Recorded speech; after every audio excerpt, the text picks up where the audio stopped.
Mais avec quoi venez-vous? Il n'est pas question de conserver à ces personnes un quelconque droit. C'est purement et simplement l'envoi de ces personnes dans les culs de basse-fosse du Moyen-Âge. On les envoie au Kosovo.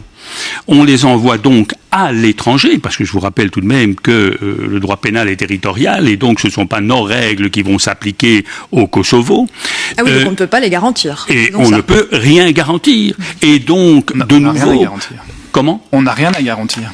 On n'a rien à garantir. Quand on est dans un état de droit, je crois que l'être humain, il faudrait peut-être penser un jour qu'on n'a pas affaire à simplement de la viande, mais on a affaire à des individus. Et ces individus, s'ils sont arrivés sur notre territoire, il y a des règles en la matière, elles n'ont peut-être pas été respectées. Il faut examiner tout cela avec nuance, c'est évident, mais aujourd'hui, alors qu'il y a un certain nombre de règles, notamment belges, mais aussi internationales, aller envoyer, et ce ne sont pas les Belges qu'on va envoyer, ce sont des personnes qui sont condamnées, mais qui sont de manière irrégulière sur notre territoire. Eh bien, c'est notre Guantanamo.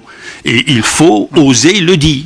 On est dans une situation de non-droit, parce que ces personnes là-bas, imaginez un seul instant qu'elles ont un problème avec la détention qu'elles subissent, ce qui peut arriver, et ça arrive chez nous, eh bien elles vont s'adresser à qui?